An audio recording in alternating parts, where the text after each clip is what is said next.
नमस्कार दोस्तों, स्वागत है आप सभी का राइस स्मार्ट के इस YouTube platform rice smart Hindi पे। मैं हूं अखिलेश अवस्थी। उम्मीद करता हूं आप सब लोग बहुत अच्छे होंगे। मैं भी आपके सामने हूं, बहुत अच्छा हूं। तो दोस्तों, जितने भी लोगों का दिल्ली पुलिस का पेपर है दोस्तों, इस सेशन को देख करके जरूर जाइएगा। इकोनॉमिक्स के अब तक दिल्ली पुलिस में जितने भी क्वेश्चन आए हैं उन सभी का संकलन मैं यहां पर आपके सामने लेकर के उपस्थित हुआ हूं। मोस्ट इंपॉर्टेंट क्लास है ये दोस्तों आपकी। यहां पर 100+ क्वेश्चन आपको देखने को मिलेंगे जो मैं यहां पर आपके लिए लेकर के आया हूं।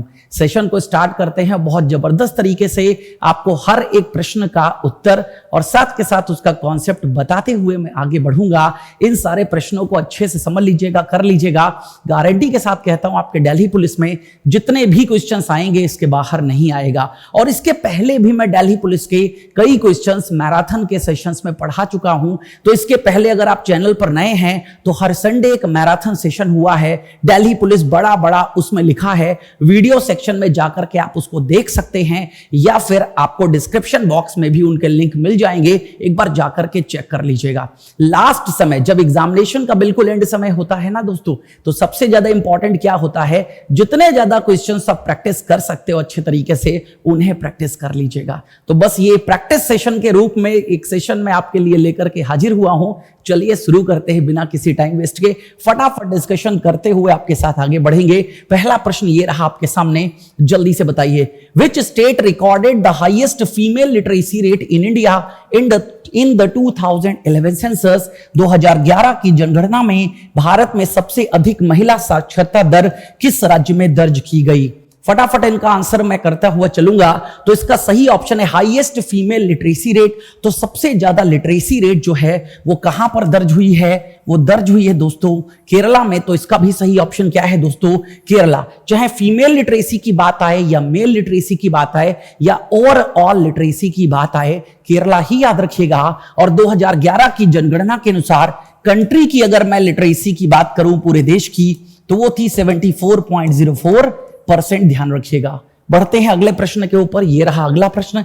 और कौन प्रश्न किस एग्जाम में पूछा गया है, टैगिंग आपके सामने अवेलेबल है। तो इस टैगिंग को देखते हुए चलिएगा। जैसे ये प्रश्न दिल्ली पुलिस के 13 अक्टूबर 2022 में सुबह 9 बजे से 10:30 बजे वाली शिफ्ट में पूछा जा चुका है। क्या है प्रश्न? In India the annual financial statement is generally implemented for the period. Bharat में वार्षिक वित्तीय विवरण आमतौर पर अवधि के लिए लागू किया जाता है। वार्षिक वित्तीय विवरण क्या होता है दोस्तों? कॉन्स्टिट्यूशन में बजट को बजट शब्द के नाम से नहीं जानते हैं। हमारे देश के संविधान में बजट नाम का शब्द कहीं भी नहीं है। हमारे देश के संविधान में बजट को एनुअल फाइनेंशियल स्टेटमेंट यानी कि वार्षिक वित्तीय विवरण के नाम से जानते हैं। और ये एक वित्तीय वर्ष जो कि 1 अप्रैल से शुरू होता है और 31 मार्च को समाप्त होता है। तो इसका सही ऑप्शन क्या है? 1 अप्रैल टू 31 मार्च।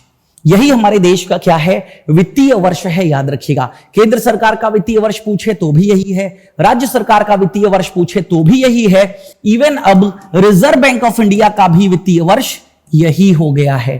पहले रिजर्व बैंक ऑफ इंडिया का वित्तीय वर्ष क्या था? 1 जुलाई को शुरू होता था और 30 जून को समाप्त होता था। अगला प्रश्न ये रहा आपके सामने, जल्दी से बताइए। Rourkela iron and steel plant was established with the technical corporation of which of the following countries? Rourkela लौह एवं इस्पात संयंत्र की स्थापना निम्नलिखित में से किस देश के तकनीकी सहयोग से की गई थी? राउरकेला स्टील प्लांट देश का सबसे पुराना या देश का सबसे पहला इस्पात संयंत्र है। जल्दी से सोचिए और बताइए इसकी स्थापना कब की गई थी? 1955 में इसकी स्थापना की गई थी। और जर्मनी, कई जगह पर आप ये लिखा हुआ देखोगे, वेस्ट जर्मनी के सहयोग से इसकी स्थापना की गई थी। ध्यान रखिएगा, पश्चिमी जर्मनी के सहयोग से इस प्लांट का एस्टैब्लिशमेंट किया गया था। सही ऑप्शन क्या है यहां पर? D is the right option. ध्यान रखिएगा, ठीक है। और रैपिड इंडस्ट्रियलाइजेशन की बात करूं तो सेकेंड 5 ईयर प्लान से रैपिड इंडस्ट्रियलाइजेशन इंडिया में स्टार्ट कर दिया गया था 1956 से 61 के बीच में। अगला प्रश्न यह रहा आपके सामने, फटाफट बताते हुए चलिए। दिल्ली पुलिस पेपर 13/10/2022 में आफ्टरनून के शिफ्ट में यह प्रश्न पूछा गया है। Expenditure on military infrastructure and government institutions are examples of which of the following? यानी कि सेना, बुनियादी ढांचे और सरकारी संस्थानों पर व्यय निम्नलिखित में से किसके उदाहरण हैं? ये आपको बताने हैं ये किसके उदाहरण हैं। एक्सपेंडिचर ऑन मिलिट्री यानी कि सेना पर जो पैसा खर्च किया जाता है वो, इंफ्रास्ट्रक्चर यानी कि अवसंरचना जैसे सड़कों का निर्माण है, पुलों का निर्माण है, एंड गवर्नमेंट इंस्टीट्यूशंस यानी कि सरकारी इमारतें बनवाना, इन सब में खर्च किया गया पैसा क्या कहलाता है पर्टिकुलर, समझ लीजिएगा ये गवर्नमेंट का फाइनल कंजम्पशन एक्सपेंडिचर कहलाता है। क्या है?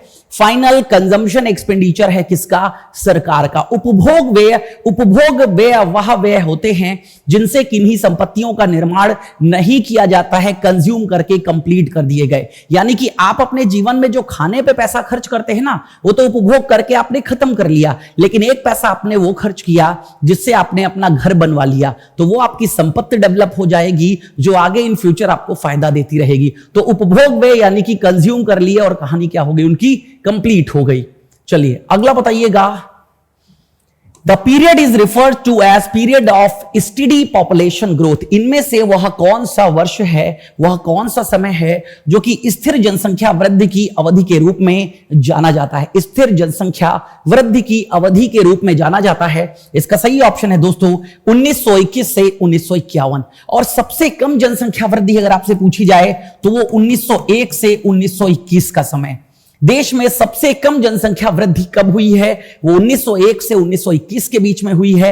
और पॉपुलेशन ग्रोथ अगर आप देखोगे बहुत तेजी से बढ़ी है, वो बढ़ी है दोस्तों 1921 से 1951 के बीच में। आगे बढ़ते हैं दोस्तों, अगला प्रश्न, which of the following is not a source of revenue for the central government.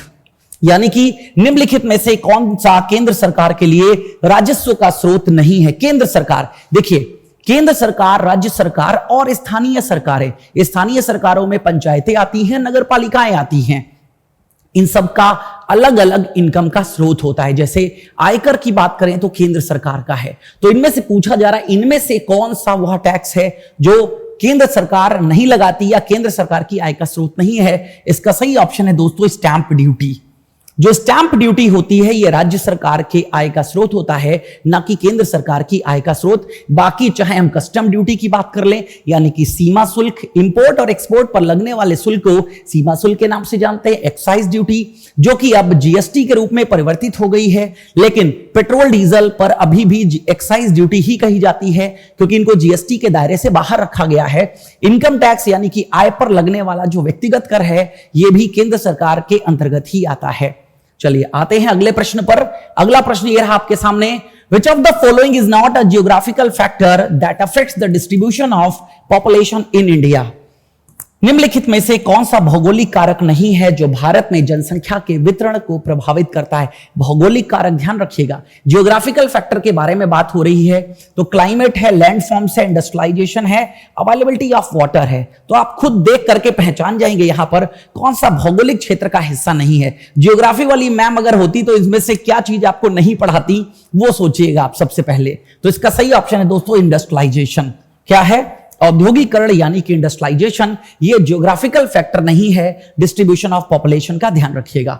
अगला प्रश्न जल्दी से बताइएगा, विच of the following personalities was instrumental in introducing the green revolution in India? निम्नलिखित में से किस व्यक्तित्व ने भारत में हरित क्रांति शुरू करने में महत्वपूर्ण भूमिका निभाई थी? हरित क्रांति के जनक कौन थे? अगर आप मेरी क्लास में आते हैं मॉर्निंग 8 AM पर, यानी कि प्रत्येक सुबह 8 बजे मैं करंट अफेयर्स की क्लास लेता हूं, अगर वहां पर आप आते हैं तो सारी चीजें स्टैटिक जीके हम लोग डिस्कशन करते हुए आगे बढ़ते हैं। और इकोनॉमिक्स की भी अगर मेरी क्लासेस आपने देखी हुई हैं वहां पर भी हमने इसको बहुत अच्छे से डिस्कस किया है। तो दोस्तों हरित क्रांति की जब भारतीय कॉन्सेप्ट में इसकी बात करते हैं तो इसके जनक कहे जाते हैं MS स्वामीनाथन। MS स्वामीनाथन, ठीक है, ये भारतीय हरित क्रांति के जनक कहे जाते हैं। और जब वर्ल्ड लेवल पर बात करते हैं तो एक व्यक्ति हैं जिनका नाम आता है Norman E Borlaug. Norman E Borlaug, ध्यान रखिएगा इस बात को, ठीक है। तो ये वर्ल्ड लेवल पर और इंडियन कॉन्टेक्स्ट में MS स्वामीनाथन। अगला प्रश्न, which of the following institutions does not provide मुद्रा लोन? इनमें से वह कौन सी संस्था है जो मुद्रा ऋण प्रदान नहीं करती है? वर्ष 2015 में सरकार के द्वारा एक योजना लॉन्च करी गई थी जिसका नाम था प्रधानमंत्री मुद्रा योजना। क्या नाम था? प्रधानमंत्री मुद्रा योजना। मुद्रा योजना के अंतर्गत ऋण प्रदान किए जाते हैं और बेसिकली 3 प्रकार के ऋण होते हैं। एक को बोलते हैं शिशु ऋण, एक को बोलते हैं किशोर ऋण और एक को बोलते हैं तरुण ऋण। और इसके अंतर्गत अमाउंट है, शिशु के अंतर्गत 50,000 रुपए तक के ऋण दिए जाते हैं।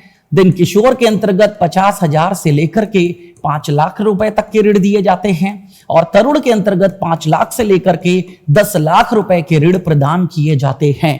तो वो कौन सा बैंक है जो शिशु ऋण या तरुण ऋण या किशोर ऋण नहीं बांटता है? तो दोस्तों वो है यहां पर रिजर्व बैंक ऑफ इंडिया। आप खुद सोच के देखिए, reserve Bank of India banking sector का रेगुलेटर है, यानी कि विनियामक है। वो सीधे कस्टमर से डील नहीं करता है। क्या हमारा और आपका कोई loan reserve Bank of India में चलता है? बिल्कुल भी नहीं दोस्तों। चलिए आगे बढ़ते हैं, अगला प्रश्न। According to the Census of India 2011, which group of states has the lowest female literacy rate? सबसे कम महिला साक्षरता की दर के वो कौन से ग्रुप हैं जो आपको बताना है। बेसिकली सबसे कम साक्षरता वाला अगर मैं राज्य करूं यहां पर तो वो है दोस्तों बिहार। अब आप यहां पर पहचान सकते हैं कि बिहार के साथ में कौन सा राज्य है। तो बिहार और राजस्थान आपको मिल रहा है। अगर किसी और ऑप्शन में बिहार के साथ कोई और राज्य होता तो थोड़ा सा आपके लिए पहचानना टफ हो जाता, लेकिन यहां पर अब आपके लिए कुछ भी पहचानना टफ नहीं है दोस्तों। तो Rajasthan and Bihar is the right option, Rajasthan and Bihar. और सबसे ज्यादा तो अभी आपको बताया था, एकदम दिमाग में रखिएगा, केरला। और 2011 के जो पॉपुलेशन सेंसस हैं वो आपके एग्जामिनेशंस के लिए मोस्ट इंपॉर्टेंट हैं दोस्तों। बहुत बार उन पर प्रश्न पूछा जा चुका है। अगला प्रश्न ये रहा आपके सामने, when was NITI Aayog formed to replace the planning commission of India? Bharat के योजना आयोग को रिप्लेस करके यानी उसके स्थान पर नीति आयोग का गठन कब किया गया था? तो नीति आयोग का गठन 1 जनवरी 2015 को किया गया था। कब? 1 जनवरी 2015। इसके पहले चलता था प्लानिंग कमीशन ऑफ इंडिया। और प्लानिंग कमीशन कब बना था? ये 15 मार्च 1950 को बना था। 15th of March 1950 यहां पर मैं लिख देता हूं, 15 मार्च 1950 को बना था, ध्यान रखिएगा। क्लियर है बात? आगे बढ़ते हैं।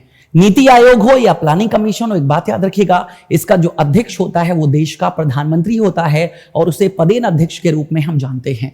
अगला प्रश्न, the word budget is derived from the word bouge. Bouge is a language. देखिए जो बजट शब्द है वो बुगे शब्द से बना है। इसका पहले मीनिंग जान लीजिएगा। इसका मीनिंग क्या होता है? मीनिंग होता है लेदर पर्स, चमड़े का थैला। इसका मीनिंग भी याद रखिएगा, लेदर पर्स होता है यानी कि चमड़े का थैला। और बेसिकली ये एक फ्रेंच वर्ड है। बुगे जो है एक फ्रेंच वर्ड है। तो जब आप देखते थे देश के वित्त मंत्री बजट प्रस्तुत करने जाते थे तो उनके हाथ में एक चमड़े का थैला होता था, काले कलर का चमड़े का बैग। अब हालांकि उसको निर्मला सीतारमण जी ने रिप्लेस कर दिया है एक फोल्डर जिसका नाम उन्होंने खाता बही दिया है, और वो रेड कलर का फोल्डर अपने साथ लेकर के जाते हैं जिसमें से नेशनल एम्बलम होती है। तो उसको रिप्लेस कर दिया है। लेकिन इसको याद रखिएगा। और एक बात जो अभी बताई थी कि बजट कॉन्स्टिट्यूशनल वर्ड नहीं है। हमारे देश के संविधान में बजट को एनुअल फाइनेंशियल स्टेटमेंट यानी कि वार्षिक वित्तीय विवरण के नाम से जानते हैं। अगला प्रश्न, under the amended RBI act the monetary policy committee should meet how many times in a year at the minimum? Monetary policy committee यानी कि मौद्रिक नीति समिति वर्ष में कितने बार कम से कम जरूर मिलती है? इस समिति का उद्देश्य भारत में मुद्रा की आपूर्ति को नियंत्रित करना है। आप अगर सिंपल शब्दों में समझो तो महंगाई को नियंत्रित करने का काम, प्राइमरी जो वर्क है सबसे पहले वो रिजर्व बैंक ऑफ इंडिया को दे दिया गया है। तो रिजर्व बैंक ऑफ इंडिया इसके लिए मौद्रिक नीति बनाता है जिसमें आप कई रेट सुनते रहते होंगे। रेपो रेट है, बैंक रेट है, रिवर्स रेपो रेट है, CRR है, SLR है, इन सब की बातें की जाती हैं। तो इसका सही ऑप्शन है ए, कम से कम 4 बार मिलना जरूरी है। बट वर्तमान की जो व्यवस्था है उस व्यवस्था के अनुसार ये मीटिंग बाई मंथली होती है। बाई मंथली यानी कि साल में 6 बार, हर 2 महीने में 1 बार। बाई मंथली यानी कि 1 महीने को छोड़ करके अगले महीने। तो 2 महीने में 1 बार मीटिंग होगी तो पूरे साल में कितने महीने मीटिंग हुई? 6 बार मीटिंग हुई। तो कम से कम 4 बार होनी जरूरी है। चलिए अगला प्रश्न, Which state in India has the highest percent share of maize production to that of all India million tons in 2020-21? 2020-21 में भारत के किस राज्य की मक्का उत्पादन में अखिल भारतीय मिलियन टन की तुलना में सबसे अधिक प्रतिशत हिस्सेदारी है, यानी कि सबसे ज्यादा मक्का भारत के किस राज्य ने उगाया है? तो इसका सही ऑप्शन है दोस्तों कर्नाटका। मक्का की बात आए तो याद रखिएगा कर्नाटका ने सबसे ज्यादा मक्का जो है वो उगाया है। अगला प्रश्न, in which year was the Rangarajan committee formed to focus on poverty estimation activities in India? Bharat में गरीबी आकलन गतिविधियों पर ध्यान केंद्रित करने के लिए रंगराजन समिति का गठन किस वर्ष किया गया था? तो पॉवर्टी एस्टिमेशन के लिए यह समिति बनी थी। सी रंगराजन जो कि रिजर्व बैंक ऑफ इंडिया के गवर्नर भी रहे हैं, उनकी अध्यक्षता में इस समिति का गठन किया गया था। कब किया गया था? 2015 में। और इसने रिपोर्ट कब प्रस्तुत करी थी?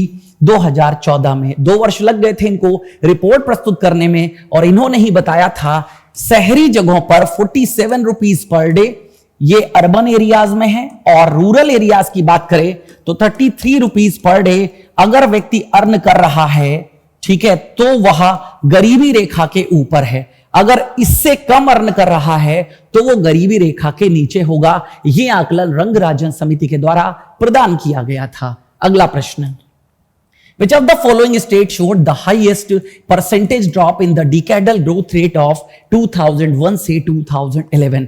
2001 से 2011 भारत में जनगणना प्रत्येक 10 वर्ष के अंतराल में होती है।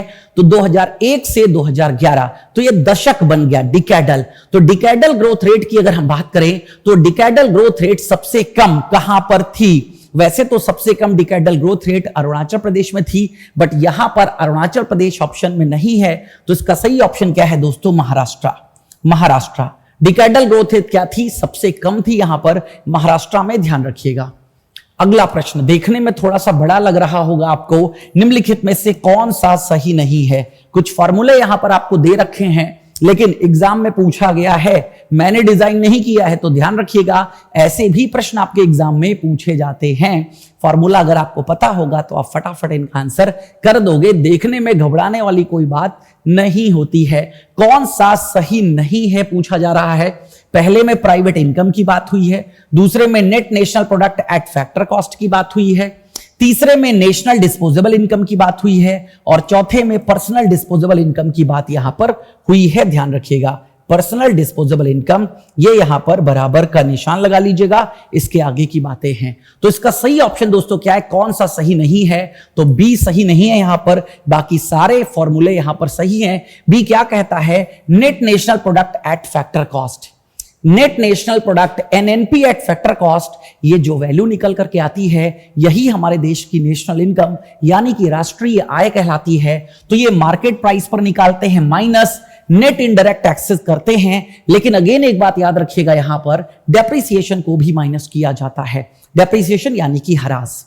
अगला प्रश्न, which of the following is not a problem with the barter system of trade? Barter system यानी कि वस्तु विनिमय प्रणाली की समस्या नहीं है। वस्तु विनिमय प्रणाली जब भारत में मुद्रा का आविष्कार नहीं हुआ था तो लोग बार्टर सिस्टम के हिसाब से काम करते थे। बार्टर का मतलब यह हुआ, अगर हमने गेहूं उगाया है तो हमसे गेहूं ले लीजिए, आपके पास चावल है तो हमें चावल दे दीजिए, जिससे गेहूं चावल हमारे पास भी हो गए, गेहूं चावल आपके पास भी हो गए।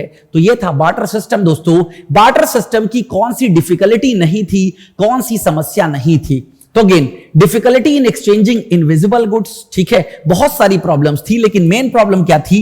Development of personal relationship in trade. तो बार्टर सिस्टम की ये कोई समस्या नहीं थी। पर्सनल रिलेशनशिप का कोई मतलब यहां पर नहीं होता है। तो development of personal relationship in trade यानी कि व्यापार में व्यक्तिगत संबंधों का विकास। आजकल व्यापार में व्यक्तिगत संबंधों का विकास किया जाता है। आप बड़ी बड़ी ऑर्गेनाइजेशंस में जाइए, बैंकों में जाइए, तो वहां रिलेशनशिप मैनेजर्स होते हैं। उनका यही काम होता है कि एक बार जो कस्टमर मिल गया उससे रिलेशंस एस्टैब्लिश करके रखना है हमेशा के लिए। अगला प्रश्न, in which year was the Mudra Yojana for providing loan up to 10 lakh started? Mudra Yojana कब शुरू करी गई थी? अभी इसके पहले एक प्रश्न बताया था, तो याद रखिएगा शिफ्ट में प्रश्न रिपीट भी होते हैं। इसलिए जो भी आपका एग्जाम है, याद रखिएगा, उसके पहले की शिफ्ट में अगर एग्जाम हो चुका है, उसके पहले के दिनों में अगर एग्जाम हो चुका है, तो रिव्यू लेकर के उसका जरूर जाइएगा। और जो रिव्यू आपको मिले, रिव्यू वहां पर बच्चों से भी पूछ सकते हैं, और अगेन ऑनलाइन भी आपको सारा डेटा मिल जाता है, तो उससे संबंधित प्रश्नों को पढ़ करके जाइएगा। कुछ ना कुछ लिंक करते हैं, जैसे प्रधानमंत्री मुद्रा योजना अगर आई है तो किसी में कोई प्रश्न पूछ लेंगे, किसी में प्रधानमंत्री मुद्रा योजना का कोई प्रश्न पूछ लेंगे, ये बात ध्यान रखिएगा। तो यहां पर पूछा जा रहा है कब शुरू किया गया था इसको, तो मैंने आपको बताया इसे 2015 में शुरू किया गया था प्रधानमंत्री मुद्रा योजना के नाम से। आगे आते हैं, अगला प्रश्न, which state in India has the lowest male literacy rate as per the 2011 data. 2011 के डेटा के अनुसार पुरुष साक्षरता दर सबसे कम किस जगह की है, तो साक्षरता दर ही सबसे कम बिहार की है। तो चाहे फीमेल की बात कर लीजिएगा, चाहे मेल की बात कर लीजिएगा, दोनों में ही बिहार आता है, और दोनों में ही हाईएस्ट कौन है, केरला है, मैंने आपको बताया। ओवरऑल अभी बताया था 74.04, ध्यान रखिएगा। अगला प्रश्न, The highest poverty ratio of 64.75% is in the district of Bihar. सबसे अधिक गरीबी अनुपात 64.75% बिहार के किस जिले में है? सबसे ज्यादा गरीबी बिहार के किस जिले में दर्ज की गई थी एज पर 2011 सेंसस? तो इसका सही ऑप्शन है दोस्तों किशनगंज। किशनगंज डिस्ट्रिक्ट ऑफ बिहार, जहां पर पॉवर्टी रेशियो 64.75 सबसे हाईएस्ट रिकॉर्ड किया गया था। अगला प्रश्न, which of the following is not an example of factor payments? इनमें से कौन सा कारक भुगतान का उदाहरण नहीं है? जब कारक भुगतान की बात आए तो यह बात याद रखिएगा, 4 चीजें फैक्टर ऑफ पेमेंट कहे जाते हैं, लैंड लेबर, कैपिटल और एंटरप्रेन्योर। ध्यान रखिएगा, इनको दिया गया पेमेंट फैक्टर पेमेंट कहलाता है। जैसे लैंड के लिए क्या दिया जाता है, रेंट। लेबर को क्या दिया जाता है, वेजेस दी जाती है।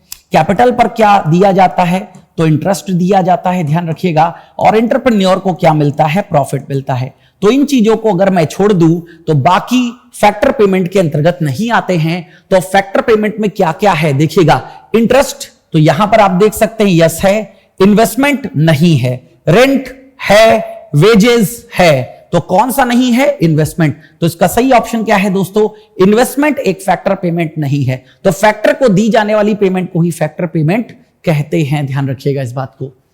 आगे, विच of the following names is not associated with the green revolution?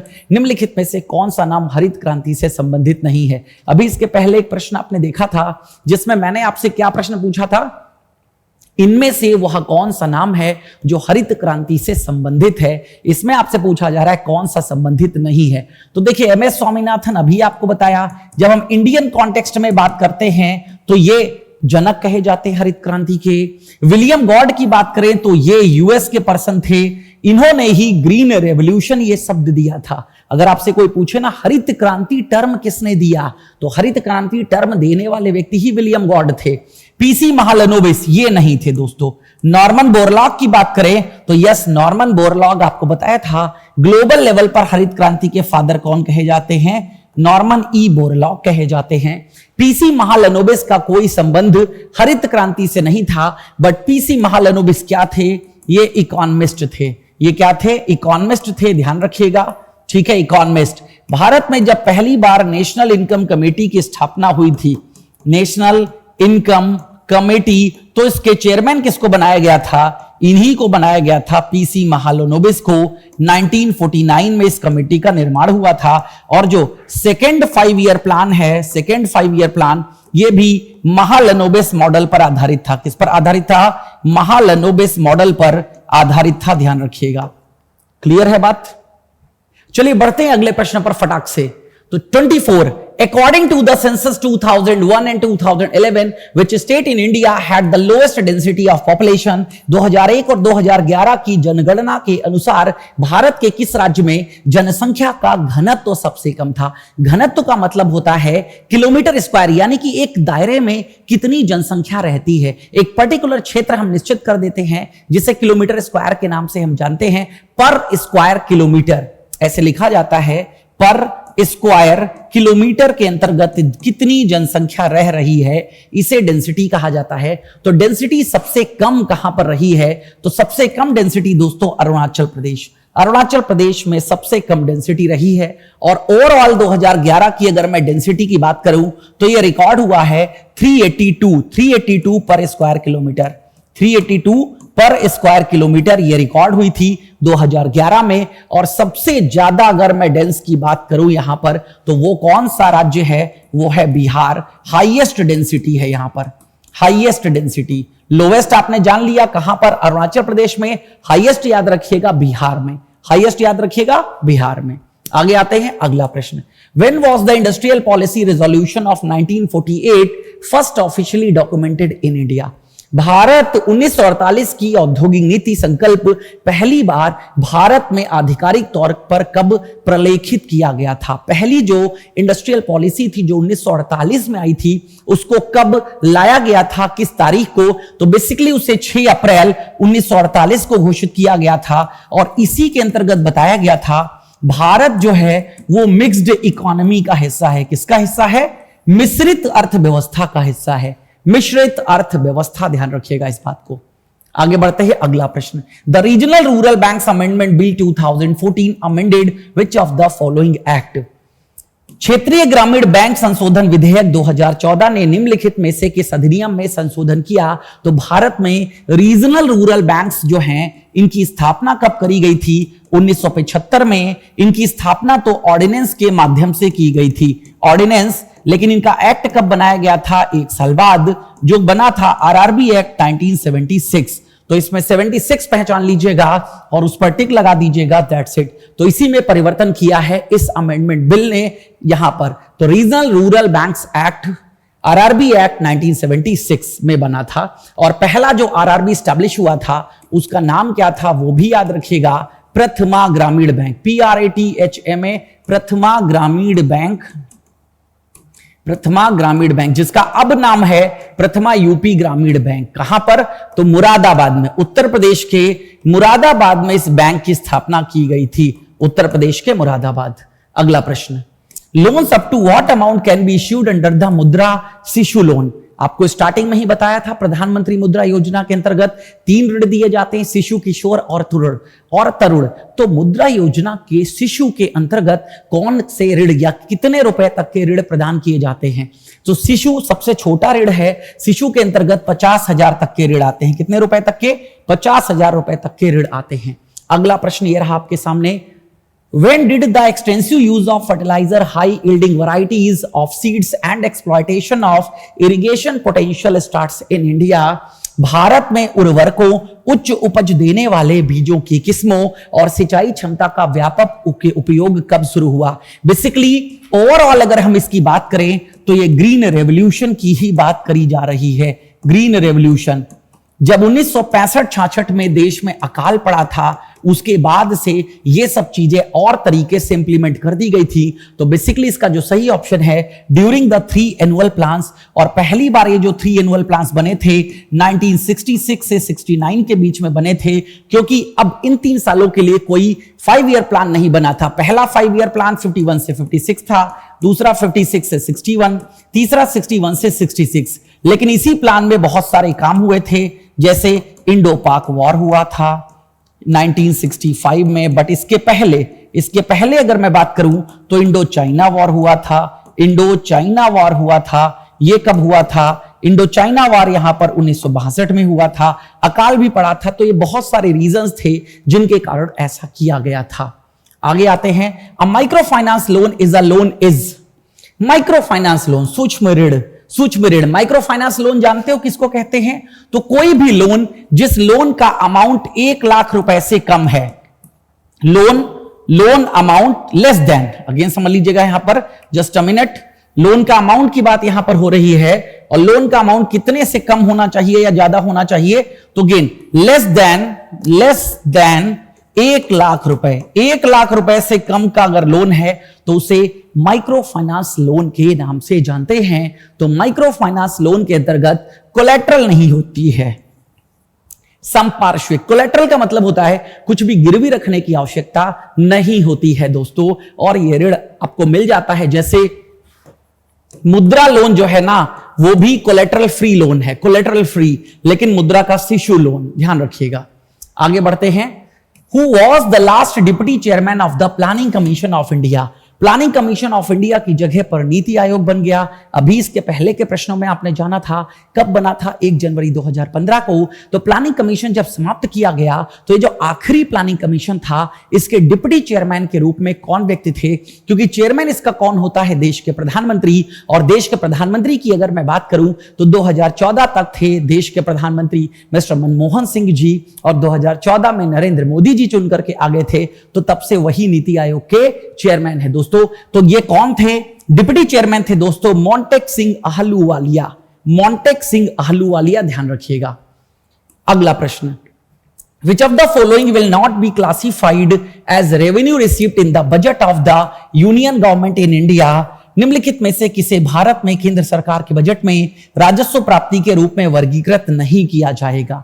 राजस्व प्राप्ति के रूप में वर्गीकृत नहीं किया जाएगा। देखिए, बजट में 2 प्रकार की प्राप्तियां होती हैं। एक को बोलते हैं राजस्व प्राप्ति यानी कि रेवेन्यू रिसीप्ट, एक को बोलते हैं पूंजीगत प्राप्ति यानी कि कैपिटल रिसीप्ट। राजस्व प्राप्तियां वो प्राप्तियां होती हैं, ठीक है, जो आपको मिल गई लेकिन आपको किसी को देना नहीं है, लायबिलिटी नहीं है। पूंजीगत प्राप्तियां 2 प्रकार की होती हैं। एक वो जिनसे आपकी संपत्तियों में कमी आती है, जैसे मेरे पास 2 प्लॉट थे, एक मैंने बेच दिया, एक प्लॉट को बेचने से जो पैसा आया वो मेरे लिए रिसीप्ट है, लेकिन मेरी संपत्ति कम हो गई।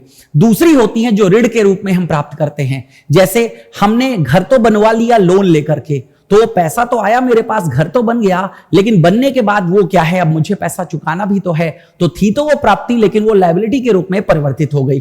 तो रेवेन्यू रिसिप्ट कौन सी नहीं है वो समझ लीजिएगा वहां पर, वो है यहां पर receipt from sale of shares in public sector undertakings. सरकार जब किसी सरकारी कंपनी से अपने शेयर्स को बेचेगी, उससे जो पैसा आता है वो रेवेन्यू रिसिप्ट नहीं कहलाता है, क्योंकि वो सरकार ने अपनी संपत्ति को बेच के कमाया है। संपत्ति को बेच के कमाया गया पैसा पूंजीगत प्राप्तियों के अंतर्गत आता है, वो राजस्व प्राप्तियों के अंतर्गत नहीं आता है। बाकी जितनी प्राप्तियां देख रहे हैं वो राजस्व प्राप्तियां हैं। आगे, in India the literacy rate is determined by calculating it based on which age group? Bharat में साक्षरता दर की गणना किस आयु वर्ग के आधार पर की जाती है? लिटरेसी रेट किस आयु वर्ग के आधार पर की जाती है? तो गणना की जाती है अबव 7 इयर्स, यानी कि 7 वर्ष से कम उम्र के बच्चों को साक्षरता दर के लिए हम काउंट नहीं करते हैं। 7 वर्ष से जो ज्यादा के बच्चे हैं उन्हें ही हम साक्षरता दर के लिए काउंट करते हैं। आगे, 1 physical year covers how many quarters of a year? Basically आपसे यह पूछा जा रहा है एक पूरे वर्ष में कितनी तिमाही होती हैं? फिजिकल ईयर का मतलब फाइनेंशियल ईयर है, और उस फाइनेंशियल ईयर में कितनी तिमाही होती हैं? तो भाई तिमाही का मतलब 3 है ना, और एक फिजिकल वर्ष में 12 महीने होते हैं, तो 3 × 4 कर लीजिए, 12 निकल आएगा कि नहीं? तो कितनी तिमाही होंगी? कितना आसान सा प्रश्न है, 4 तिमाही होंगी, ठीक है। और अगर आपसे यह पूछ लिया जाता कि एक वित्तीय वर्ष में कितने कैलेंडर वर्ष होते हैं, तो भी याद रखिएगा 2 कैलेंडर वर्ष होते हैं, 2 कैलेंडर वर्ष होते हैं। अगला प्रश्न, Which state has the highest proportion of people who are multidimensionally poor? Multidimensionally का मतलब है हम यहां पर बहुआयामी रूप से गरीबों लोगों की बात कर रहे हैं, यानी कि सिर्फ पैसे से गरीब नहीं, वहां पर स्वास्थ्य संबंधी सुविधाओं की भी कमी है, शिक्षा की भी कमी है, शिक्षा के स्तर की कमी है, जीवन प्रत्याशा नहीं है, वहां पर लोगों का लिविंग स्टैंडर्ड भी डाउनफॉल में है। तो बहुआयामी गरीबी में सिर्फ गरीबी रेखा यानी कि पैसों की ही बात नहीं करते हैं, और भी मिलने वाली सारी सुविधाओं को ही बात करते हैं, जो कि हम मल्टी डायमेंशनली पॉवर्टी इंडेक्स में करते हैं। वही सब फैक्टर्स यहां पर कंसीडर किए जाते हैं। तो उनमें सबसे गरीब राज्य कौन है देश का? छत्तीसगढ़। छत्तीसगढ़, ध्यान रखिएगा, छत्तीसगढ़ सबसे गरीब राज्य है, ध्यान रखिएगा इस बात को। अगला, what is repo rate in India? Bharat में रेपो दर क्या है? देखिएगा, रेपो दर वह दर होती है जिस दर पर रिजर्व बैंक ऑफ इंडिया, सुन लीजिएगा, reserve Bank of India commercial बैंकों को ऋण प्रदान करता है। किसको ऋण प्रदान करता है? कॉमर्शियल बैंकों को। लेकिन बदले में कॉमर्शियल बैंकों को आरबीआई के पास सिक्योरिटी जमा करनी पड़ती है, यानी कि ये जो ऋण दिया जाता है सिक्योरिटी के ही आधार पर दिया जाता है, बिना सिक्योरिटी ये ऋण प्रदान नहीं किया जाता है दोस्तों। और इस समय जो रेपो दर चल रही है, इस समय रेपो दर कितनी चल रही है? तो रेपो रेट इस समय चल रही है 6.5%। ध्यान रखिएगा इस बात को, ये अक्टूबर की मॉनेटरी पॉलिसी कमेटी ने जो डिसीजन दिया था उसके अकॉर्डिंग है। तो इसका सही ऑप्शन यहां पर आप देख सकते हैं, the rate at which commercial bank borrow money by selling their securities to the Reserve Bank of India for a short term. और ये शॉर्ट टर्म के लिए होती है, लॉन्ग टर्म के लिए नहीं होती है। जब हम लॉन्ग टर्म के लिए बात करते हैं तो हम बैंक रेट की बात करते हैं। किसकी बात करते हैं? बैंक दर की। हालांकि बैंक दर में सिक्योरिटी नहीं होती है, तो लॉन्ग टर्म के लिए बात करते हैं तो बैंक रेट होती है, लेकिन बैंक रेट में हम सिक्योरिटी की बात नहीं करते हैं। अगला प्रश्न, what does M stand in Mudra scheme? Mudra बताया था ना, Mudra micro units development and refinance agency. लिख देता हूं, micro units development and refinance agency. ये क्या है? ये इसका पूरा फुल फॉर्म है मुद्रा का। तो आप देख लीजिएगा, मुद्रा में एम का मतलब क्या है? एम का मतलब है यहां पर माइक्रो। तो सही ऑप्शन क्या निकल करके आएगा? Micro is the right option. अगला प्रश्न, what is the total increase in population density from the census year 1951 to 2011? 1951 से 2011। 1951 आजादी के बाद देश की पहली जनगणना थी, और 2011 ये आजादी के बाद 7वीं जनगणना है। कौन सी है? 7th नंबर की है। और ओवरऑल अगर हम बात करें तो 15वें नंबर की है, क्योंकि देश में प्रॉपर जनसंख्या कब से स्टार्ट हो गई थी? 1881 से स्टार्ट हो गई थी। तो यहां पर पॉपुलेशन डेंसिटी कितनी इंक्रीज हुई है 1951 से 2011 की तुलना में? पॉपुलेशन डेंसिटी वही जो मैंने बताया था, 382 पर स्क्वायर किलोमीटर। ध्यान रखिएगा, ठीक है, यानी कि एक क्षेत्र में कितने लोग रहते हैं। तो ये मोर देन 3 टाइम्स, यानी कि 3 गुने से ज्यादा क्या है? बढ़ गई है दोस्तों डेंसिटी। क्योंकि पॉपुलेशन बढ़ी तो पॉपुलेशन डेंसिटी बढ़ेगी, सिंपल सी बात है। अगला प्रश्न, on which date is the annual budget of the central government presented in India? Bharat में केंद्र सरकार का वार्षिक बजट किस तारीख को पेश किया जाता है? पहले यह पेश किया जाता था फरवरी के अंतिम कार्य दिवस को। वो अंतिम कार्य दिवस चाहे 28 फरवरी हो, चाहे 29 फरवरी हो, चाहे 27 फरवरी हो, लेकिन 2017 से यह कार्यकाल बदल दिया गया और अब first day of February present किया जाता है। फरवरी के प्रथम कार्य दिवस को क्या किया जाता है? इसको अब प्रस्तुत किया जाता है।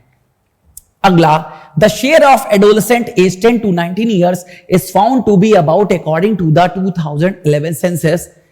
2011 की जनगणना के अनुसार किशोरों, यानी कि किशोर किसे कहेंगे? जिनकी 10 वर्ष से लेकर के 19 वर्ष के बीच में आयु है, उन्हें किशोर कहा जाता है। कुल जनसंख्या में उनकी हिस्सेदारी कितनी है? 2011 के अनुसार देश की कुल जनसंख्या कितनी है? 121 करोड़ की जनसंख्या है। तो इनकी हिस्सेदारी कितनी है? तो इनकी हिस्सेदारी 20.9% पाई गई थी। वैसे भी भारत में यूथ ज्यादा है, ये तो 10 से 19 की ही बात कर रहे हो, लेकिन अगर इसको 35-40 तक ले आओगे तो यूथ की जनसंख्या आपको भारतवर्ष में ज्यादा मिलेगी। आगे आते हैं, which of the following statement is not correct? निम्नलिखित में से कौन सा कथन सही नहीं है? 4 कथन यहां पर लिखे हैं और बेसिकली ये भी मॉनेटरी पॉलिसी से संबंधित ही कथन यहां पर लिखे हैं। कौन सा सही नहीं है वो मैं आपको बता देता हूं। तो चौथा वाला सही नहीं है, बाकी तीनों सही हैं। चौथा क्या कह रहा है? The RBI can not influence money supply by changing the rate at which it give loans to commercial bank. भाई आरबीआई क्यों नहीं बदल सकता? आरबीआई लोन देके ही तो मनी सप्लाई को बदलता है, और ये लोन ही तो रेपो रेट, बैंक रेट के रूप में बांटे जाते हैं। बाकी तीनों जो यहां पर बातें लिखी हैं वो सही हैं। जैसे बैंकों को कुछ रिजर्व तरल रूप में रखने की भी आवश्यकता होती है, जिसे वैधानिक तरलता अनुपात SLR कहा जाता है। बिल्कुल सही बात है। और SLR वर्तमान में कितना चल रहा है? 18.5% चल रहा है। कैश रिजर्व रेशियो, यह वो पैसा होता है जो सभी कमर्शियल बैंकों को रिजर्व बैंक ऑफ इंडिया के पास रखना होता है। बेसिकली अगर ये मैं बात करूं यहां पर, ये 18% है, ये 18% है और ये 4.5% है। CRR जो है ना वो 4.5% है। और मनी मल्टीप्लायर का फॉर्मूला होता है 1/CRR। इस फॉर्मूले को देख लीजिए, 1/CRR। इस पर भी एक प्रश्न आपको मिलेगा जो कि पूछा गया है। अगला प्रश्न, what was the approximate total budget outlay of the first 5-year plan in India?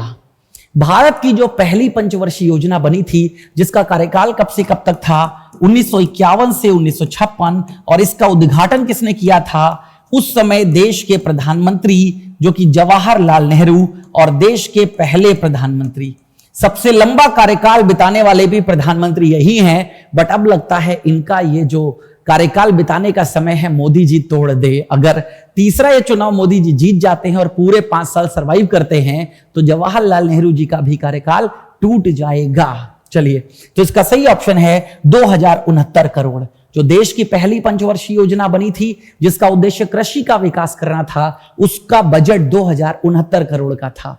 अगला प्रश्न, when money does not have intrinsic value this type of money is called. जब पैसे का आंतरिक मूल्य नहीं होता है, यानी कि ऐसी मुद्रा की बात करी जा रही है जिसका कोई आंतरिक मूल्य नहीं होता है, तो ऐसी मुद्रा को हम किस नाम से जानते हैं? ऐसी मुद्रा को हम फिएट मनी के नाम से जानते हैं। जैसे हमारे देश में जो पेपर करेंसी है, यानी कि जो पत्र मुद्रा है, वो क्या है? पत्र मुद्रा क्या है?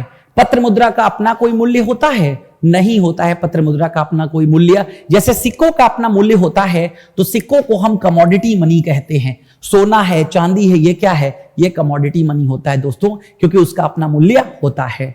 चलिए अगला, Which state union territory of India ranks first for having the highest male and female literacy in the 2011 census? 2011 की जनगणना में भारत का कौन सा राज्य या केंद्र शासित प्रदेश उच्चतम पुरुष और महिला साक्षरता दर के मामले में पहले स्थान पर है? दोस्तों आपको बताया ना, महिला और पुरुष दोनों की बात कर लीजिए, साक्षरता के मामले में केरला सबसे ज्यादा है। वर्तमान में अगर मैं बात करूं तो केरला की साक्षरता दर 96.02% है। एट दैट टाइम 2011 की जनगणना के अनुसार में 94 पॉइंट समथिंग काउंट हुई थी, 94 दशमलव समथिंग काउंट हुई थी। अगला प्रश्न, Which of the following is an example of stock variable? Economics में दो प्रकार के वेरिएबल होते हैं, एक होता है स्टॉक वेरिएबल, एक होता है फ्लो वेरिएबल।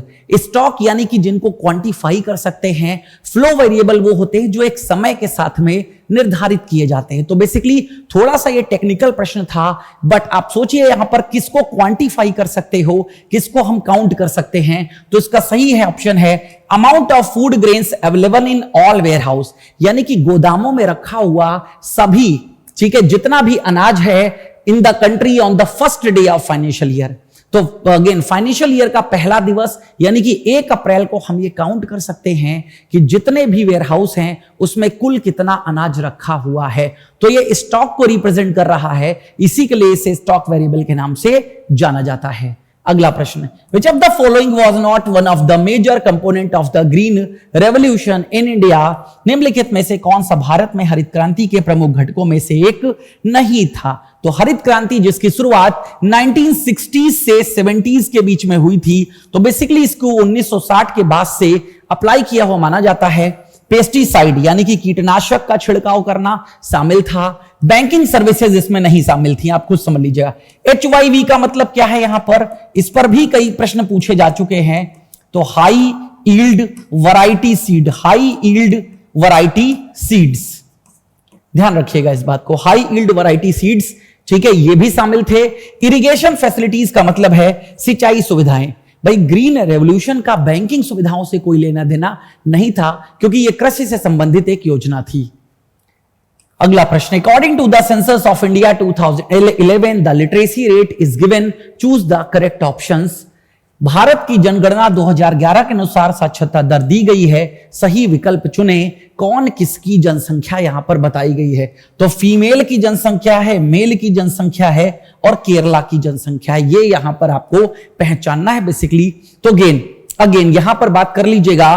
देखिए केरला की जनसंख्या मैंने अभी आपको बताया था ना 94 दशमलव समथिंग, तो 3 के सी की अगर हम बात करें तो 3 का सी है, 1 का बी है। फीमेल की 65.46, क्योंकि फीमेल हमेशा मेल से कम, क्योंकि भारत में थोड़ा बायसनेस रखी जाती है, भारत में थोड़ा सा बायसनेस है, यहां पर लोग लड़कों को ज्यादा तरजीह देते हैं, तो लड़कों की पढ़ाई का खास ख्याल रखते हैं। और पहले और अभी भी गांव में दूर दराज के क्षेत्रों में स्कूल कॉलेजेस अब पहुंच रहे हैं, लेकिन पहले नहीं थे। तो लोग लड़कियों को बाहर नहीं भेजते थे पढ़ने के लिए, बट लड़के बाहर पढ़ने चले जाया करते थे। आज भी ये स्थितियां भारतवर्ष के कई जगहों पर मौजूद हैं, ध्यान रखिएगा इस बात को, ठीक है। तो इसका सही ऑप्शन है सी।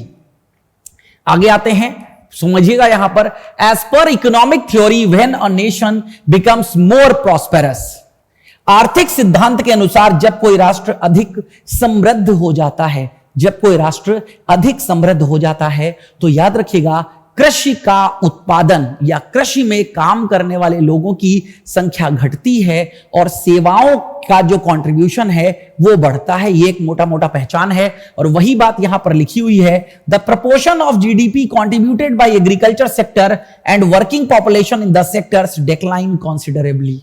कृषि क्षेत्र का कंट्रीब्यूशन और कृषि क्षेत्र में काम करने वाले लोगों का कंट्रीब्यूशन घटता है। याद रखिएगा ये सब शिफ्टिंग होती है, शिफ्टिंग मैन्युफैक्चरिंग और सर्विस सेक्टर में होती है। अगला प्रश्न, if the value of CRR is 40% then what will be the value of money multiplier. अभी बताया था ना मनी मल्टीप्लायर का फॉर्मूला, बहुत आसान सा प्रश्न होते हैं लेकिन अगर नहीं पता है तो फिर एग्जाम में देखते रहोगे इनकी शकल। बताया था ना 1/CRR, 1/CRR, तो 1 कर दीजिए यहां पर 40%, प्रतिशत का मतलब 100 हो गया, तो बेसिकली 40 की बात करें तो ये 100 हो गया यहां पर, ठीक है। तो ये कितना निकल करके आएगा 2.5%, आप देख लीजिएगा। तो इसका सही ऑप्शन क्या है 2.5%। फॉर्मूला डाला और सीधे ऑप्शन निकल करके आ गया। अगला प्रश्न, निम्नलिखित को मिलाएं, census year 1, sex ratio of India, females पर 1000 मेल्स। समझिएगा सेंसस और ये जो लिंग अनुपात है इसके बारे में कही जा रही है बात, तो धीरे धीरे समझते हैं। जैसे 2011 में जो लिंगानुपात था वो था 943 महिलाएं थी 1000 पुरुषों पर, और ओवरऑल सबसे ज्यादा कहां का था, सबसे ज्यादा ये था केरला का 1084 वर्सेस 1000, यानी कि केरला में महिलाओं की संख्या पुरुषों से ज्यादा है 1084, 1000 सबसे कम 2011 की जनगणना में अगर निकल करके आया था तो ये हरियाणा का निकल करके आया था। किसका? हरियाणा का निकल करके आया था। तो इसका सही ऑप्शन है दोस्तों 1 का बी, 2 का सी, 3 का डी और 4 का ए। 4 का ए तो मैंने आपको पहले ही बता दिया था ये वाला सिस्टम, ठीक है। तो ए इज द राइट ऑप्शन। 1 का बी अगर मैं बात करूं, ठीक है, देन 2 का सी यहां पर है, 2 का सी है यहां पर, देन 3 का डी है यहां पर इस तरीके से, और ए का तो आपको मैंने बता ही दिया ये है। इस तरीके से ये पूरा का पूरा हर एक ईयर में क्या देश में ये सेक्स रेशियो रहा है, लिंगानुपात रहा है, वो देख लीजिएगा। अगला प्रश्न, As per Reserve Bank of India's master direction for the purpose of microfinance loan, household means micro finance से संबंधित लोन देने के directions reserve Bank of India के द्वारा इशू किए गए थे। आपसे पूछा यह जा रहा है हाउस होल्ड का मतलब क्या होता है। हाउस होल्ड में बेसिकली हम एक परिवार को, एक फैमिली को काउंट करते हैं। उस फैमिली में क्या क्या होता है, individual family unit that is husband, wife and their unmarried children. Household की डेफिनेशन याद रखिएगा, हाउस होल्ड यानी कि एक व्यक्तिगत परिवार की इकाई, उस व्यक्तिगत परिवार में पति है, पत्नी है और उसके अविवाहित बच्चे हैं, इनको मिला करके यह शब्द हाउस होल्ड बनता है। और हाउस होल्ड की ही लिमिट यहां पर दी गई थी कि 3 लाख रुपए से ज्यादा का ऋण प्रदान नहीं किया जा सकता। कितने रुपए से ज्यादा का? माइक्रो फाइनेंस लोन 3 लाख रुपए से ज्यादा का प्रदान नहीं किया जा सकता। जो पहले 1,20,000 था रूरल एरियाज के लिए और 2 लाख ये किसके लिए था, 2 लाख ये था अर्बन एरियाज के लिए। ये लेकिन ये दोनों ही क्राइटेरिया बदल दिए गए 3 लाख से इसी मास्टर डायरेक्शंस के द्वारा। और ये मास्टर डायरेक्शंस कब आए हैं? वर्ष 2022 में इनको इशू किया गया है, ध्यान रखिएगा। अगला प्रश्न 51, identify the correct formula for calculating crude literacy rate by the census of India. Crude literacy rate यानी कि भारत की जनगणना द्वारा अपरिष्कृत साक्षरता दर की गणना के लिए सही सूत्र की पहचान करें। तो अपरिष्कृत अगर हम बर्थ रेट लिटरेसी रेट निकालते हैं तो उसका फॉर्मूला है नंबर ऑफ लिटरेट पर्संस यानी कि पढ़े हुए व्यक्तियों की संख्या बटे टोटल पॉपुलेशन, इंटू कर देते हैं 100, तो ये वैल्यू जो निकल करके आती है ये क्रूड लिटरेसी रेट कही जाती है। अगला, in the situation of a liquidity trap what is the value of elasticity for speculative demand of money. समझिएगा पहले लिक्विडिटी ट्रैप क्या होता है, देखिए समझिएगा बहुत अच्छे से। लिक्विडिटी ट्रैप का मतलब यह होता है बाजार में इंटरेस्ट रेट की बात हो रही है। समझिएगा, मान लीजिए आपके पास 1 लाख रुपए है, आप बाजार में कब निवेश करना चाहोगे? जब आपको ज्यादा ब्याज मिले या जब आपको कम ब्याज मिले? तो बेसिकली हम निवेश तभी करना चाहेंगे जब हमें ज्यादा ब्याज मिलता है। कम ब्याज मिलेगा तो हम निवेश नहीं करेंगे।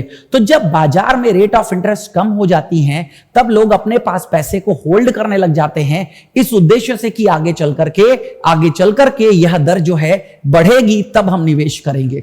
तो इसी को लिक्विडिटी ट्रैप के नाम से जाना जाता है। तो इस लिक्विडिटी ट्रैप में स्पेकुलेटिव डिमांड ऑफ मनी, यानी कि पैसे की मांग, जब ब्याज, पैसे की मांग, समझिएगा, डिमांड ऑफ मनी कब ज्यादा होगी? डिमांड ऑफ मनी जब ज्यादा होगी जब इंटरेस्ट रेट क्या होगी? कम होगी। ठीक है। और जस्ट इसके अपोजिट डिमांड कम होगी जब इंटरेस्ट रेट क्या होगी? ज्यादा होगी। तो ये परफेक्टली इलास्टिक के रूप में आता है। इसे हम पूर्णतया लोचदार के नाम से जानते हैं। ध्यान रखिएगा इस बात को।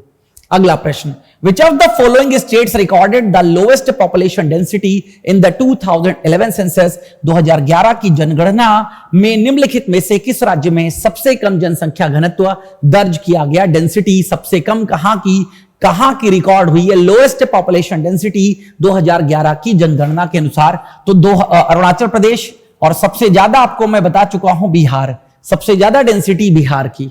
चलिए दोस्तों देखते हैं फटाक से अगला प्रश्न क्या कहता है। तो अगला प्रश्न यहां पर है, which of the following is not considered as a revenue received of the government of India? यानी कि निम्नलिखित में से किसे भारत सरकार की राजस्व प्राप्ति नहीं माना जाएगा? अभी आपको मैंने बताया था राजस्व प्राप्ति के बारे में और पूंजीगत प्राप्ति के बारे में। राजस्व प्राप्ति वो प्राप्ति होती है जिससे सरकार के द्वारा किसी भी संपत्ति का निर्माण नहीं किया जाता है। तो बेसिकली आप देखिएगा, फीस ये राजस्व प्राप्ति है, फाइन राजस्व प्राप्ति है, इनकम फ्रॉम पीएसयूज ये भी राजस्व प्राप्ति है, इनका प्रॉफिट वगैरह। कौन सी नहीं है? तो गवर्नमेंट बोरोइंग्स, यानी कि सरकार के द्वारा उधार लिया गया पैसा, चाहे वो इंटरनेशनल मॉनेटरी फंड से लिया गया हो, वर्ल्ड बैंक के द्वारा लिया गया हो, ये सारा का सारा पैसा ये कैपिटल रिसिप्ट के अंतर्गत काउंट होता है। ध्यान रखिएगा इस बात को। तो अगला प्रश्न, ठीक है, कैपिटल रिसिप्ट यहां पर याद रखिएगा, गवर्नमेंट बोरोइंग्स, ठीक है, ये क्या है? कैपिटल रिसिप्ट है, ना कि रेवेन्यू रिसिप्ट। अगला प्रश्न बहुत बड़ा लग रहा होगा देखने में, कोई परेशानी वाली बात नहीं है भाई, पूछा गया है एग्जाम में, ऐसा नहीं कि मैंने अपनी तरफ से नहीं बनाया। देखिएगा फटाफट, in the context of micro finance in India which of the following statement is not correct? Micro finance आपको मैंने बताया, बेसिकली माइक्रो फाइनेंस वह ऋण होते हैं 1 लाख रुपए या इससे कम के ऋणों को माइक्रो फाइनेंस जाना जाता है। इसका एक master circular reserve Bank of India ने 2022 में इशू किया था, जिसके अंतर्गत अभी हाउस होल्ड की डेफिनेशन आपने पढ़ी। अब यहां पर पूछा जा रहा है उससे रिलेटेड कौन सी बातें सही नहीं है बेसिकली, तो समझ लीजिएगा, micro finance providing micro credit with collateral. आपको मैंने पहले ही बताया कि माइक्रो फाइनेंस वह ऋण होते हैं जो विदाउट कोलेटरल प्रदान किए जाते हैं, यानी किसी भी संपार्श्विक यानी कि कोई गारंटी की आवश्यकता नहीं होती है माइक्रो फाइनेंस में लिए। तो यहां पर विद कोलेटरल लिखा हुआ है, बस यही दिक्कत कर रहा है, विद नहीं, हमेशा विदाउट कोलेटरल दिए जाते हैं माइक्रो फाइनेंस के ऋण। अगला प्रश्न, when did the Reserve Bank of India introduce a new category of non-bank financial companies, NBFCs, called non-bank financial company microfinance institutions with specific regulations for the microcredit sector focusing on customer protection? यानी कि ग्राहकों की रक्षा के लिए। देखिए, गांव क्षेत्र में किसान होते हैं, किसानों को छोटे अमाउंट के ऋण चाहिए होते हैं, बड़े अमाउंट के ऋण किसानों को नहीं चाहिए होते हैं। अगर वो वहां पर लेंडर्स के द्वारा, जो प्राइवेट लेंडर्स होते हैं, उन पर डिपेंडेंट थे, तो उन्हीं से बचाने के लिए ये सारे के सारे इंस्टीट्यूशंस को लाया गया था। तो ये non banking financial companies, micro finance institutions, short में अगर हम बात करें तो इनको NBFC MFIs कहा जाता है। इनको कब इंट्रोड्यूस किया गया था? तो दिसंबर 2011 में इंट्रोड्यूस किया गया था। और इसी से संबंधित सर्कुलर अभी मैंने आपको बताया कि 2022 में रिजर्व बैंक ऑफ इंडिया के द्वारा मास्टर सर्कुलर इशू किया गया था। अगला, which of the following statement is not true? इनमें से कौन सा स्टेटमेंट सही नहीं है? तो the industrial policy 1948 recommended setting up of a planning commission. तो यस, 1948 के बाद ही प्लानिंग कमीशन आया था। 1950 में self reliant economy was the long term objective of Indian economy. बिल्कुल सही बात है। और सेल्फ रिलायंस की बात कब करी गई थी? थर्ड 5 ईयर प्लान में करी गई थी, थर्ड 5 ईयर प्लान में। The planning commission was set up on 15 मार्च 1950, ये भी बिल्कुल सही है। और first 5 year plan launch for the period 1950 to 55, ये बिल्कुल गलत है। पहली पंचवर्षीय योजना 51 से 56 के बीच में बनाई गई थी। 51 से 56, जिसका मेन ऑब्जेक्टिव क्या था, ठीक है, first 5 year plan main objective था एग्रीकल्चरल डेवलपमेंट। क्या था? Agricultural development. और ये किस मॉडल पर आधारित थी? अगर ये कभी भी आपसे पूछा जाए तो याद रखिएगा Herod Domar model. Herod Domar model, ध्यान रखिएगा, हेरोड डोमार मॉडल पर आधारित थी, ध्यान रखिएगा इस बात को। अगला प्रश्न है, according to the census of India 2011 which union territory of India recorded lowest literacy rate, किस यूटी की साक्षरता दर सबसे कम रिकॉर्ड हुई थी? तो दादर एंड नागर हवेली। आज की डेट में दादर नागर हवेली के साथ एक नाम जुड़ा हुआ और देखोगे, वो बेसिकली है दमन एंड दीव, क्योंकि अब दादर नागर हवेली दमन दीव को मिला करके एक बना दिया गया है। लेकिन 2011 में दादर नागर हवेली अलग थी, तो दादर नागर हवेली की साक्षरता दर सबसे कम रिकॉर्ड हुई थी, लोवेस्ट रिकॉर्ड हुई थी, यहां पर ध्यान रखिएगा, लोवेस्ट। आगे बढ़ते हैं, which of the following notes were demonetised in 2016? 2016 में नवंबर 2016 में मोदी जी ने कौन कौन से नोटों को नोटबंदी के अंतर्गत डाल दिया गया था? रात को 8 बजे आए थे और क्या कहा था? देश के भाइयों और बहनों, अब से 500 और 1000 रुपए के नोट लीगल टेंडर का हिस्सा नहीं होंगे। तो 500 और 1000 रुपए के नोटों को बंद कर दिया गया था। और नया नोट की बात करें तो 2000 रुपए का नया नोट इशू कर दिया गया था और 500 रुपए का भी नया नोट। अब तो 2000 का नोट भी वापस ले लिया गया है, यानी कि चलन से पूरी तरह से खत्म नहीं किया गया है, चलन से हटा दिया गया है, बट अभी लीगल टेंडर है। 7 अक्टूबर 2023 लास्ट डेट रखी थी कमर्शियल बैंकों में 2000 के नोटों को जमा कराने की, लेकिन वो समय सीमा पूरी हो गई। बट अभी भी मान लीजिए आपके पास 2000 रुपए का नोट निकल करके आ जाता है कहीं दीपावली की सफाई में, तो आप उस नोट को रिजर्व बैंक ऑफ इंडिया के जो ऑफिसेज हैं वहां पर जाकर के जमा करा सकते हैं, आपको उसकी पूरी वैल्यू मिल जाएगी। आगे क्या होगा नहीं बताया गया, लेकिन अगर 500,000 रुपए का पुराना कोई नोट मिलता है तो उसकी कोई वैल्यू नहीं रह गई है, वो सिर्फ और सिर्फ एक कागज का टुकड़ा रह गया है। अगला, under which of the following rates, यहां पर रेट्स है, under which of the following rate does the RBI rediscount bill of exchange? Rediscount किस रेटों के तहत, रेट क्या है यहां पर, किस रेटों के तहत आरबीआई विनिमय बिलों पर पुनः छूट देता है? तो इसको हम बैंक रेट कहते हैं। बैंक रेट बताया था, इस समय कितनी चल रही है? 6.75%, 6.75। बैंक दर वह दर है जो कि आरबीआई कॉमर्शियल बैंकों को ऋण प्रदान करता है लॉन्ग टर्म के लिए, और इनके पास जो बिल्स होते हैं उन पर रीडिस्काउंट करने का भी कार्य किया जाता है। तो इस बैंक रेट को एक और नाम से भी जानते हैं, रीडिस्काउंट रेट। क्या बोलते हैं इसको? रीडिस्काउंट रेट भी बोलते हैं, ध्यान रखिएगा। अगला प्रश्न, which of the following ministries conduct the census of India? इनमें से कौन सा मंत्रालय है, इसमें से कौन सा मंत्रालय है जो क्या है, सेंसस को कंडक्ट करने का कार्य करता है? तो यह है दोस्तों मिनिस्ट्री ऑफ होम अफेयर्स, यानी कि गृह मंत्रालय। और जिसके मंत्री कौन है इस समय इसके मंत्री हैं मिस्टर अमित शाह। सहकारिता मंत्रालय और रक्षा मंत्रालय दोनों इन्हीं के पास हैं। अगला प्रश्न, in which year was the rupee devalued for the first time by nearly 37%? 37% से अवमूल्यन घोषित किया गया था। पहली बार कब ऐसा किया गया था? ठीक है, पहली बार कब ऐसा किया गया था? तो इसका सही ऑप्शन है 1966।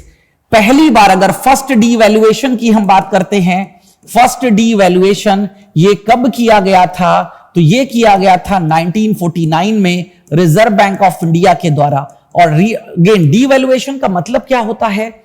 रुपए की वैल्यू को डॉलर के कंपैरिजन में गिरा देना। जैसे वर्तमान में $1 बराबर 82 रुपए है, अगर ये $1 बराबर 84 कर दिया जाए और ये काम सरकार के द्वारा किया जाए तो इसको बोलेंगे डीवैल्यूएशन। क्या बोलेंगे?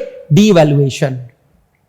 अगला, as after being represented separately for 92 years, when was the railway budget merged with the union budget and since then presented together?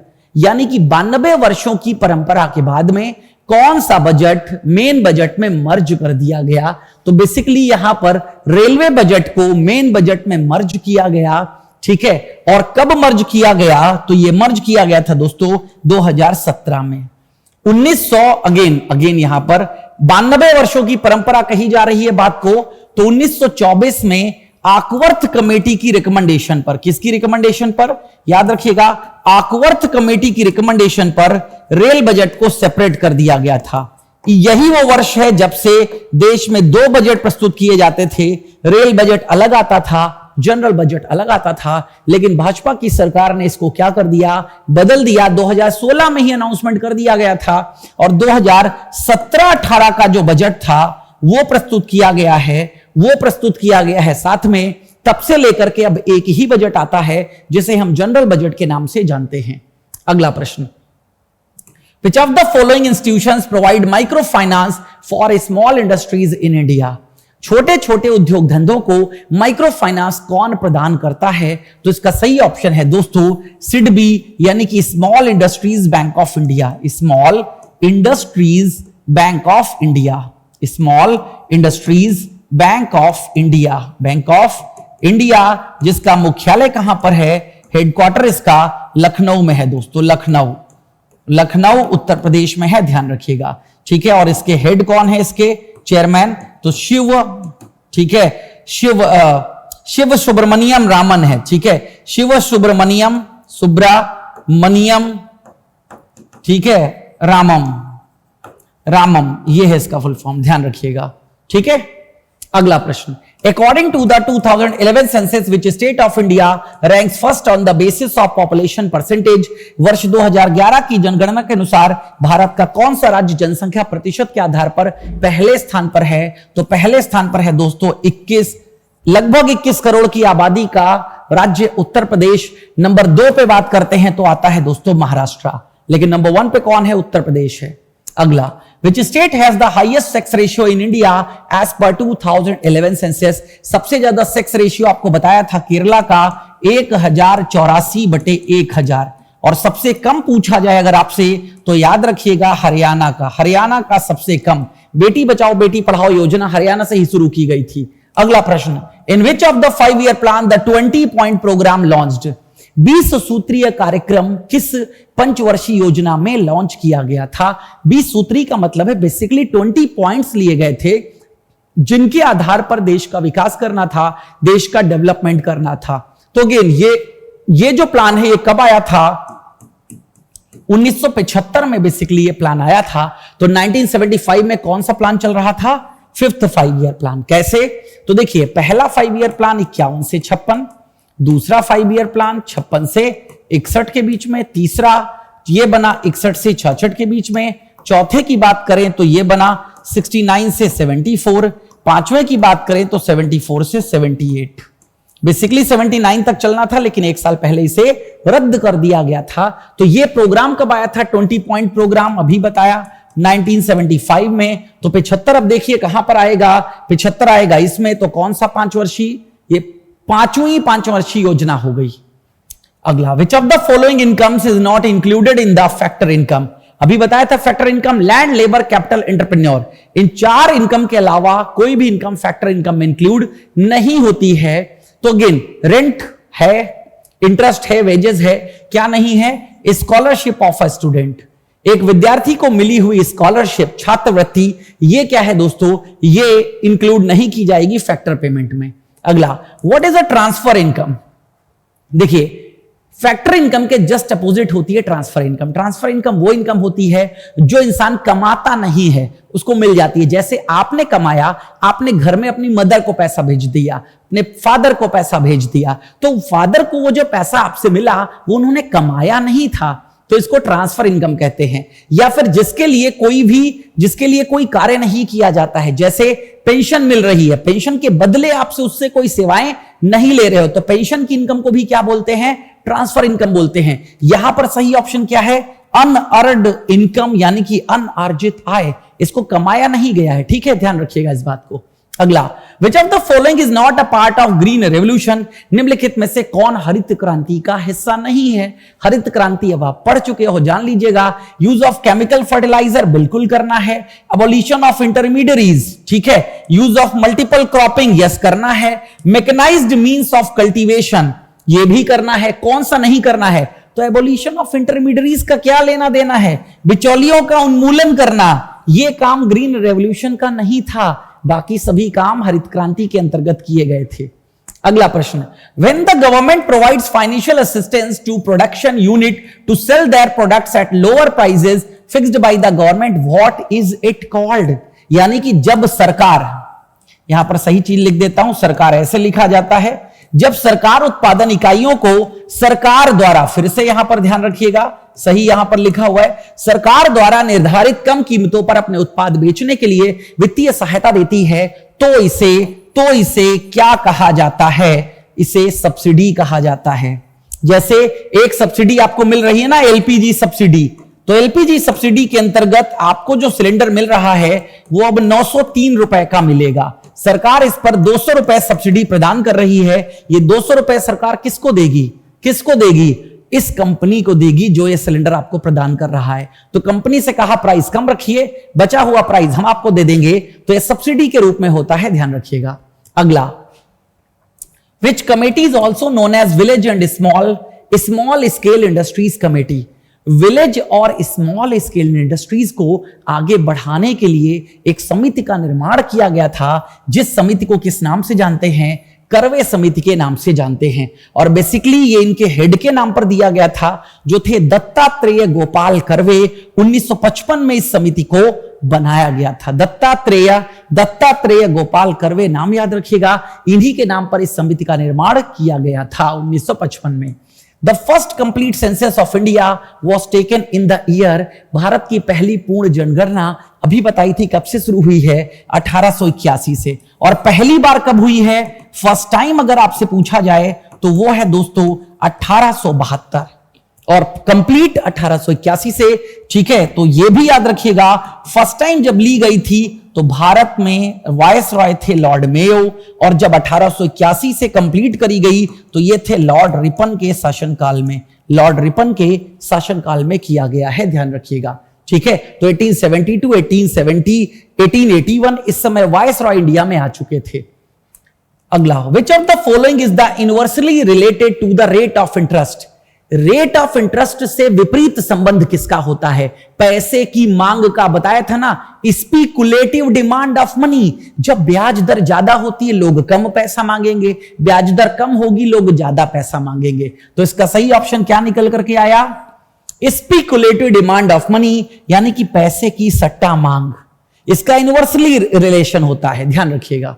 अगला, when was the master direction of RBI and micro finance loans implemented? ये implement कब किए गए? आपको कई बार बताया ना अभी, अप्रैल 1, 2022, जिसके अंतर्गत हाउस होल्ड की डेफिनेशन अभी आपने जानी, हाउस होल्ड की डेफिनेशन भी आप सभी ने जान ली।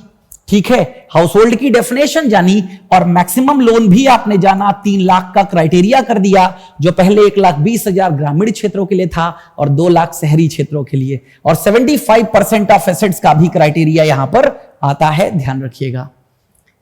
अगला, in the year 1947 what was the literacy rate in India? 1947 1947 में देश की साक्षरता दर क्या थी? 12%। 2011 में 74.04। तो भारत आगे बढ़ा है या नहीं बढ़ा है, आप समझ सकते हैं। अगला प्रश्न, which of the following is the regulatory body for micro finance institutions in India? ये जो छोटे छोटे माइक्रो फाइनेंस इंस्टीट्यूशंस हैं, ठीक है, सूक्ष्म वित्तीय संस्थान है, इनको नियमित कौन करता है? तो बेसिकली ये एनबीएफसीज हैं, नॉन बैंकिंग फाइनेंशियल कंपनीज, और इनको भी रेगुलेट कौन करता है? देश का केंद्रीय bank, reserve Bank of India. तो चाहे बैंक हो या नॉन बैंकिंग हो, दोनों को रेगुलेट करने का काम किसका होता है दोस्तों? ये हमेशा रिजर्व बैंक ऑफ इंडिया का होता है। अगला, who is known as the father of India census? India census के फादर यानी कि पिता के रूप में किसे जाना जाता है? यह है दोस्तों हेनरी वॉल्टर। हेनरी वॉल्टर को father of the Indian census कहा जाता है, क्योंकि the first known census for citizens was done in 1830 by Henry Walter in Dacca, also known as Dhaka. Dhaka में पहली बार 1830 में हेनरी वॉल्टर्स ने सिटीजन्स का यहां पर डेटा लिया था। तो हेनरी वॉल्टर नाम याद रखिएगा, ये फादर ऑफ इंडिया सेंसस के नाम से जाने जाते हैं, क्योंकि उस समय ढाका बांग्लादेश नहीं था। उस समय ढाका क्या था? बात कब की हो रही है? 1830 की हो रही है। तो तो उस समय ये भारत का ही हिस्सा था। इवन 1905 में बंगाल का विभाजन किया गया है, तब पूर्वी बंगाल, ठीक है, और पश्चिमी बंगाल बना दिया गया था। तो जो पूर्वी बंगाल था उसकी राजधानी ढाका थी, तो वो भी 1905 में हुआ है। यहां बात 1830 की हो रही है, तो उस समय भारत ही था। अफगानिस्तान तक पूरा का पूरा भारत लगता था। The term green in green revolution, तो ग्रीन बेसिकली हरा, ये कलर, यानी कि एक पर्टिकुलर अगर मैं बात करूं तो ग्रीन जो शब्द आया ना ग्रीन रेवोल्यूशन में, ये कलर से संबंधित है, ये कलर से संबंधित है, रंग से संबंधित है। तो अगेन पेड़ पौधे हरे रंग के होते हैं, तो इसलिए इस क्रांति का नाम दे दिया गया था हरित क्रांति। हरित क्रांति, जैसे मिल्क का कलर सफेद होता है, तो मिल्क से संबंधित क्रांति क्या है? व्हाइट रेवोल्यूशन, श्वेत क्रांति। आगे, according to the census of India 2011 correctly match the distribution of population in percentage along with the different states, choose the correct options। यानी कि भारत की जनगणना 2011 के अनुसार विभिन्न राज्यों के साथ प्रतिशत में जनसंख्या के विवरण का सही विकल्प, सही मिलान करें, सही विकल्प चुनें। आंध्र प्रदेश, ठीक है, distribution of population in percentage approximately, ठीक है। तो अगेन याद रखिएगा, देश की जो 121 करोड़ की जनसंख्या है उसमें किसका क्या योगदान परसेंटेज में है, ये आपसे पूछा जा रहा है। तो अगेन यहां पर फर्स्ट का ए आप देख सकते हैं यहां पर, ठीक है, फर्स्ट का ए है। सेकंड का बात करें तो बी है यहां पर। थर्ड की अगर मैं बात करता हूं तो सी है। सीधे सीधे सिंपल वर्ड्स में ध्यान रखिएगा, ये इससे सबसे ज्यादा जनसंख्या कहां पर है? उत्तर प्रदेश में है, तो उत्तर प्रदेश का योगदान 16% का है। महाराष्ट्र का मैंने आपको बताया था दूसरे नंबर पर आता है, तो 9% का है। फिर आगे हम बात करते हैं किसकी? आंध्र प्रदेश की, तो 7% का योगदान कुल जनसंख्या में आता है, कुल पॉपुलेशन में आता है। ध्यान रखिएगा। अगला प्रश्न फटाक से देखिएगा और बताइएगा, विच of the following does not include high powered money? High powered money को बेस मनी के नाम से भी जाना जाता है। तो बेसिकली जितना सर्कुलेशन में करेंसी है, जितना सर्कुलेशन में करेंसी है और जो पैसा रिजर्व बैंक ऑफ इंडिया के द्वारा रिजर्व बैंक ऑफ इंडिया के पास रिजर्व में जमा है, वही काउंट किया जाता है। तो cash reserves of bank high powered money में काउंट होता है, और हाई पावर्ड मनी को M0 के नाम से जानते हैं, बेसिकली M0 के नाम से। Other deposits of RBI, yes, ये भी काउंट होता है। पोस्ट ऑफिस सेविंग काउंट नहीं होती हैं। पोस्ट ऑफिस सेविंग ये M2 में काउंट होती है, ध्यान रखिएगा, M2 में काउंट होती हैं। M2 में इसको M0 से कोई लेना देना इसका नहीं होता है, तो पोस्ट ऑफिस सेविंग इसका हिस्सा नहीं है। अगला, the crude literacy rate in India according to the 2011 census. तो क्रूड लिटरेसी रेट का फॉर्मूला भी अभी आपको बताया था, अब परसेंटेज में जान लीजिए तो ये था 64.32%, 64.32%। आगे, विच of the following is not a benefit of SHGs? SHG का मतलब है सेल्फ हेल्प ग्रुप्स, यानी कि स्वयं सहायता समूह। गांव क्षेत्र में 10 से 20 लोगों का एक समूह होता है जो आपस में इकट्ठा होता है और बिजनेस करने का कार्य करता है, और इसको 1992 में नाबार्ड के द्वारा बैंक से लिंक कर दिया गया था, जिसको हम SHG बैंक लिंकेज प्रोग्राम के नाम से जानते हैं। तो इसमें मेन जो नहीं है किसका हिस्सा? जेंडर बायस, यानी कि लिंग पूर्वाग्रह। जेंडर बायस यहां पर नहीं होता है। फीमेल के ग्रुप्स अलग होते हैं, मेल के ग्रुप्स अलग होते हैं, और कुछ जगहों पर मिक्स्ड ग्रुप्स भी होते हैं। तो यह सोशल इंटीग्रिटी होती है, बैंकिंग लिटरेसी भी होती है, फाइनेंशियल इंक्लूजन भी होता है। फाइनेंशियल इंक्लूजन का मतलब क्या है? ज्यादा से ज्यादा लोगों को बैंकिंग सिस्टम से जोड़ना। अगला, when did the rolling plan came into effect? Bharat में रोलिंग प्लान आया है 1978 से 80 में। 78 से 80 का जो टाइम पीरियड है, तो 5वीं पंचवर्षीय योजना अभी बताया था ना, 5वीं पंचवर्षीय योजना कब से कब तक? 1974 से 79 चलना था, लेकिन एक साल पहले ही 78 में इसे टर्मिनेट कर दिया गया था। एट दैट टाइम गवर्नमेंट बन गई थी जनता पार्टी की, उसने इसे एक साल पहले टर्मिनेट कर दिया गया था। तो अगेन कब आया है ये? तो 5वीं पंचवर्षीय योजना के बाद का समय रोलिंग प्लान, यानी कि अनवरत योजना के रूप में जाना जाता है, लेकिन ये सिर्फ 2 साल का था, 78 से 80 के बीच में। अगला, can be classified as rural और अर्बन? ग्रामीण और शहरी के रूप में किसको डिवाइड कर सकते हो? तो अगेन, प्राइवेट कॉमर्शियल बैंक क्या ग्रामीण अलग होते हैं, शहरी अलग होते हैं? जी नहीं। पब्लिक कॉमर्शियल बैंक जैसे state bank of India, Punjab national bank, इनकी ग्रामीण और शहरी अलग अलग कुछ होता है, डिवीजन नहीं। यहां पर मेन है कोऑपरेटिव बैंक्स। कोऑपरेटिव बैंक्स 3 तरह से डिवाइडेड होते हैं। विलेज एरिया पर अगर हम बात करें, गांव क्षेत्र में, तो गांव क्षेत्र में ये किस नाम से जानते हैं? Primary credit society. Primary credit society होती है, ठीक है। अगर डिस्ट्रिक्ट लेवल पर हम बात करें, किस लेवल पर? डिस्ट्रिक्ट लेवल पर बात करें तो ये क्या होते हैं? सेंट्रल कोऑपरेटिव बैंक होते हैं। सेंट्रल कोऑपरेटिव बैंक होते हैं, यानी कि आप समझ लीजिएगा, ये हो गया रूरल एरियाज में, ये हो गया अर्बन एरियाज में डिस्ट्रिक्ट लेवल वाला, ठीक है। और स्टेट लेवल पर होता है, स्टेट स्तर पर होता है state level cooperative bank, state cooperative bank. ध्यान रखिएगा इस बात को। तो इसका सही ऑप्शन है कोऑपरेटिव बैंक्स। अगला, What was the most popular source of drinking water as per the census of India 2011 reported by more than 41% household? 2011 की जनगणना के अनुसार most popular source of drinking water, पीने के पानी का कौन सा है? यह है दोस्तों हैंड पंप या ट्यूबवेल। इससे सबसे ज्यादा लोग पानी पीते हैं, लगभग 41% परिवार इसी से पानी पीते हैं। हाउस होल्ड की डेफिनेशन अभी आपको बताई थी। अगला, deals with the taxation and expenditures decision of government. सरकार के एक्सपेंडिचर यानी कि खर्चों से संबंधित डिसीजन, निर्णय और टैक्सेशन से संबंधित जो पॉलिसीज होती हैं, नीतियां होती हैं, उनको फिस्कल पॉलिसी के नाम से जानते हैं। और जो मुद्रा की आपूर्ति से संबंधित होती हैं, उनको मॉनेटरी पॉलिसी के नाम से जानते हैं। तो fiscal policy is the right option. अगला प्रश्न आपके सामने ये रहा, फटाक से देखिएगा। In which of the following years was the security and Exchange Board of India SEBI established by the government of India to protect the interests of investors in securities and to promote and regulate the securities market? Basically SEBI के बारे में पूछा जा रहा है। सेबी कब establish किया गया था सरकार के द्वारा? तो वैसे तो ये एस्टैब्लिश हुआ था 1988 में, लेकिन इसको लीगलाइज 1992 में सेबी एक्ट के द्वारा किया गया था। तो इसका सही ऑप्शन यहां पर क्या है? 1992, क्योंकि 1988 यहां पर ऑप्शन में नहीं है। और सेबी का हेडक्वार्टर कहां पर है? मुंबई में है, मुंबई में है। और सेबी की हेड का नाम भी मैं यहां पर बता दूं, इस समय सेबी की हेड हैं मधाबीपुरी बुच, मधाबीपुरी बुच। ध्यान रखिएगा यहां पर, ठीक है। अगला प्रश्न, in which year was the lead bank scheme introduced by the Reserve Bank of India? Lead bank, हर डिस्ट्रिक्ट में एक लीड बैंक होता है जिसे रिजर्व बैंक ऑफ इंडिया के द्वारा अपॉइंट किया जाता है। इनकी स्थापना डॉक्टर आर गाडगिल की रिकमेंडेशन पर करी गई थी, जिसे गाडगिल स्कीम कही जाती है। गाडगिल योजना के तहत इस लीड बैंक योजना को लाया गया था 1969 में। और 1969 में ही क्या किया गया था? फर्स्ट, समझिएगा यहां पर, first nationalisation of commercial bank. बैंकों का पहला राष्ट्रीयकरण भी 1969 में किया गया था, जब 14 बैंकों का राष्ट्रीयकरण कर दिया गया था। तारीख थी दोस्तों 19 जुलाई 1969, 19th of July 1969।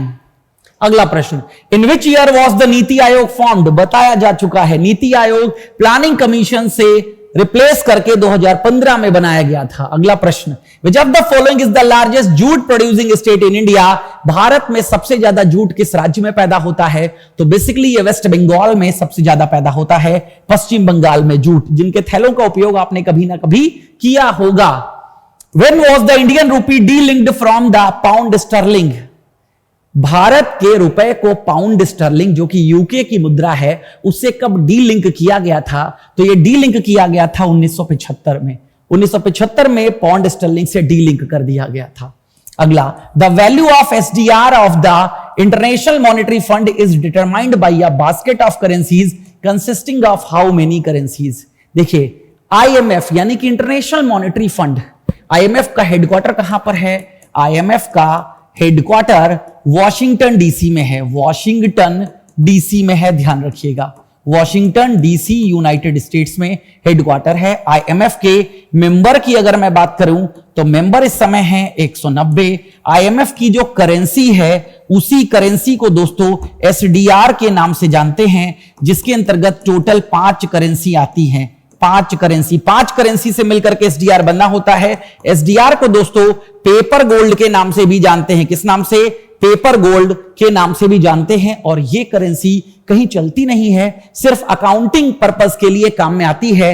ये 5 करेंसी है, यूएस डॉलर, यूरो, युआन, येन और यूके का पाउंड। तो ये 5 करेंसी इस बास्केट में आती हैं। सही ऑप्शन क्या है? 5। अगला प्रश्न, as on August 2020 the government of India does not announce the minimum support price for which of the following crops. 2020 अगस्त 2020 के बाद से सरकार किसका मिनिमम सपोर्ट प्राइस लॉन्च नहीं करती है? तो यह है दोस्तों फ्लैक्स सीड्स, यानी कि अलसी के बीज। वर्तमान में मिनिमम सपोर्ट प्राइस 23 फसलों का आता है। 23 क्रॉप्स हैं जिनका मिनिमम सपोर्ट प्राइस जारी किया जाता है, और यह किसकी रिकमेंडेशन पर जारी किया जाता है? तो बेसिकली रिकमेंडेशन है CACP, ठीक है, CACP की रिकमेंडेशन पर जारी किया जाता है, ठीक है। Commission on agriculture cost and prices इसका पूरा नाम है, और department of agriculture and corporation इसको जारी करता है, जो कि मिनिस्ट्री ऑफ एग्रीकल्चरल के अंतर्गत आता है, ठीक है, ministry of agriculture and farmers welfare. Narendra Tomar इस समय एग्रीकल्चर मिनिस्टर हैं। अगला, the index of industrial production is computed and published by the central statistical organisation. अब ये हो गया है सेंट्रल स्टैटिस्टिक्स ऑफिस। अब ये सेंट्रल स्टैटिस्टिक्स ऑफिस के नाम से जाना जाता है। कब? ये मंथली बेसिस पर लाते हैं इसको, मंथली बेसिस पर। आप होलसेल प्राइस इंडेक्स की बात कर लो, मंथली बेसिस पर आता है। कंज्यूमर प्राइस इंडेक्स की बात कर लो, मंथली बेसिस पर आता है। अब देख लीजिएगा एक बात और, यहां पर 8 कोर इंडस्ट्रीज हैं, वो भी समझ लीजिएगा। 8 कोर इंडस्ट्रीज, इन्हीं के बिहाफ पर लिया जाता है। कोल है, क्रूड ऑयल है, नेचुरल गैस है, रिफाइनरी, ठीक है, रिफाइनरीज हैं यहां पर, फर्टिलाइजर है, स्टील है, सीमेंट है और इलेक्ट्रिसिटी। ये 8 क्षेत्र हैं जो कि कोर इंडस्ट्रीज के अंतर्गत आते हैं। अगला प्रश्न, with reference to the investment schemes of India what does the P stand for in PPF. PPF में पी का क्या मतलब है? और पीपीएफ में बेसिकली पहली वाली पी के बारे में पूछा जा रहा होगा, ठीक है, तो जल्दी से बताइए। हाँ, ये दूसरे वाले पी के बारे में पूछा जा रहा है, second. What does second P, यहां पर मेंशन है ना, सेकंड पी के बारे में पूछा जा रहा है। सेकंड पी का क्या मतलब है? तो एक निवेश की योजनाएं हैं। पीपीएफ का मतलब है पब्लिक प्रोविडेंट फंड। इसका फुल फॉर्म क्या है? Public provident fund. Public provident fund. एक होता है ईपीएफ, जिसको हम इंप्लॉई प्रोविडेंट फंड बोलते हैं। क्या बोलते हैं? इंप्लॉई प्रोविडेंट फंड बोलते हैं, इंप्लॉई प्रोविडेंट फंड बोलते हैं। ये क्या है? ये है बेसिकली पब्लिक प्रोविडेंट फंड। तो पब्लिक प्रोविडेंट, ये हो गया, C is the right option, C is the right option. अगला, in the first republic India bank notes were issued in the denomination of 2, 5, 10 and 100। पहले रिपब्लिक इंडिया बैंक नोट 2, 5, 10 और 100 के मूल्य वर्ग में जारी किए गए थे। कब जारी किए गए थे? 1950 में, 1950 में। और वर्तमान में जो गांधी सीरीज चलती है, वर्तमान में जो गांधी सीरीज चलती है, याद रखिएगा, इसे 1996 में जारी किया गया था। इसे 1996 में जारी किया गया था, ध्यान रखिएगा बहुत अच्छे से। अगला प्रश्न, as on June 2020 which of the following places of India are coins minted by the government of India। यानी कि जून 2020 तक भारत के निम्नलिखित में से किस स्थान पर भारत सरकार द्वारा सिक्के ढाले जाते हैं? सिक्के ढालने की बात करी जा रही है, तो यह है बेसिकली अलीपुर, अलीपुर कोलकाता, अलीपुर कोलकाता।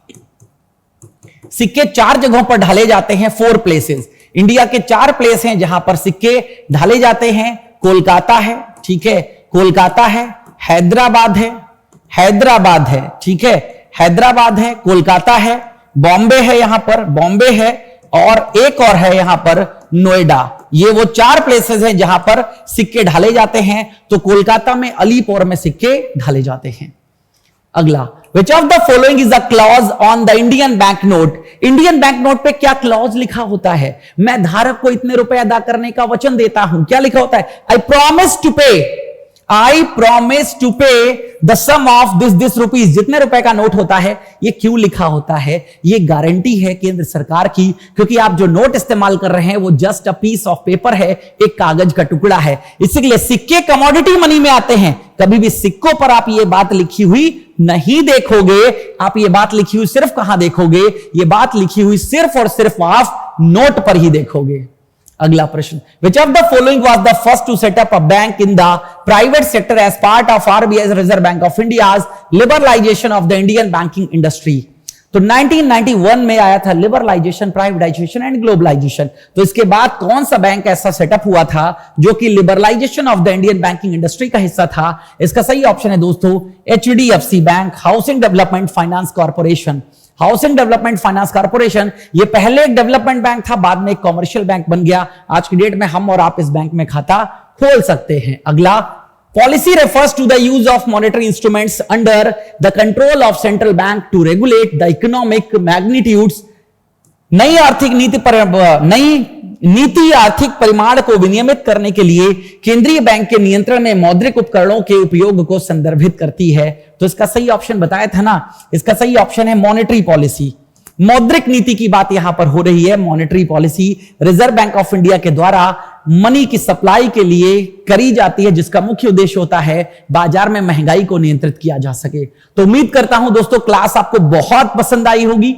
रिवीजन करके जाइएगा इस क्लास का, मोस्ट इंपॉर्टेंट क्वेश्चंस थे, बहुत अच्छे से मैंने आपको बताने की कोशिश करी है। साथ के साथ जो भी कॉन्सेप्ट्स थे वो मैंने यहां पर आपको बता दिए हैं। तो ऐसे ही सेशंस के लिए जुड़े रहिए राइस स्मार्ट हिंदी यूट्यूब के साथ और हमारे साथ अखिलेश अवस्थी। और सुबह ऐसी और इंफॉर्मेशन अगर आपको जाननी हो तो डेली मैं डिस्कशन करता हूं सुबह 8 बजे अपनी करंट अफेयर्स की क्लास में। आ जाइएगा इसी चैनल पर राइस स्मार्ट हिंदी पर। Thank you.